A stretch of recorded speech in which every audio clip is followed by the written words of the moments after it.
Now, we've been hearing about this for a while, but we know that Eskom are proposing a hike in tariff, but there's going to be a hearing around this happening soon.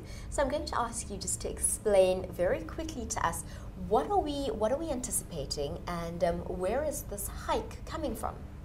Well, those are quite key questions, because they basically lead to something that had happened earlier in this determination. So what is going on right now? There's a process called the multi-year price determination application, which Eskom had actually done in 2013 or 2012 into 2013, and it's basically a 5-year incremental increase of about 8%. Initially, Eskom had asked for 16%, revised its increase for tariff to 13%. However, NERSA had determined that an 8% is more equitable, it's more fair, looking at the circumstances that Eskom is in. Now, when you say NERSA, you're talking about the National Energy Regulator of South Africa. Yes, right. The independent body that's looking at the issues around energy, primarily also electricity and the pricing around electricity and the licensing in electricity generation and or distribution.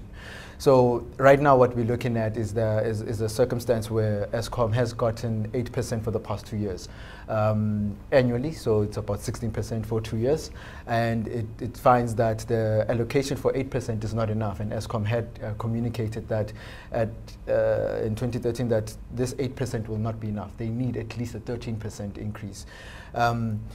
Now they've come back again and they've kind of gotten a 13% increase, but the 13% increase, looking at the fact that there's another 2 years backlog of 8%, they're looking to extend that increase to about 25%, 25.3%. And that is significant. That is very significant. Let's talk about that 25%. How will it work out for a South African on the ground in their home or perhaps for their business?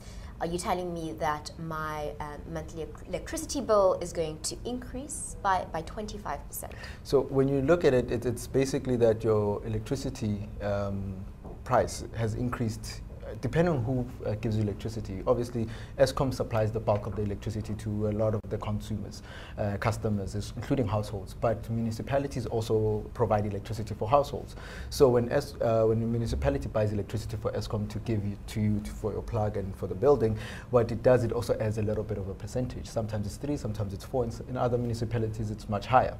So what happens is that if Eskom gets an 8% increase, the municipality might get a 10 or an 11% increase, so that it can get back the revenue that it has spent on the electricity. That's the one thing. The other thing is that on top of the 8% increase, Eskom then got a 5% increase last year, just to make sure that to cover the cost for the gas that it's been using or the diesel it's been using, to make sure that we don't have a national blackout or prolonged load shedding, because the load shedding could be more than 2 hours. So this is still kind of manageable.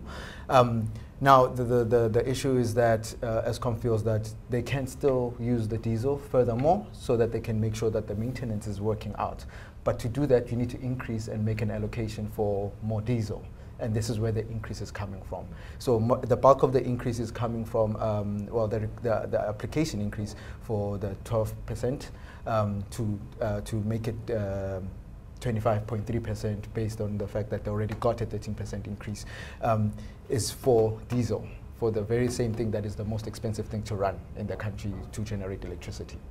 So this hasn't been passed yet. No, this is going to go before a hearing of NERSA, and that is set to take place on the 23rd and 24th of June. Yeah. What will happen during these proceedings? Well, what we believe will happen, and what, well, initially we have an ideal process in mind, that NERSA would have been able to come to all the provinces to talk about this particular thing, because different communities, for example, a community in Cape Town is not the same as a community in Durban, and a community in Durban not the same in Limpopo or Johannesburg. Especially when you look at township areas and informal settlements, the dynamics are very different. There might be some generic issues like shacks and whatnot, and issues around energy conservation, but the issues around how these communities are made up are very different. So the interests in which the communities and the agendas the communities have would be very different when they give a presentation or a consultation with NERSA. But NERSA has chosen to only go, or rather to only be in Johannesburg at NESREC. And the process in which we believe is going to happen is that first give Eskom a chance to communicate their application, and then give opportunity to people who have signed up or who have indicated that they would like to give a presentation or give some form of submission into why the increase should or should not happen, because this is for interested parties. So the idea is that maybe more community members in those local areas, because I know it's quite close to Soweto and the Crown Interchange area, there might be a lot more people from that particular area just to share their light that a 25%, 25.3+% increase, including the fact that municipalities are going to have to add more, is not sustainable, nor is it fair. Looking at the fact that this is actually a discrimination between different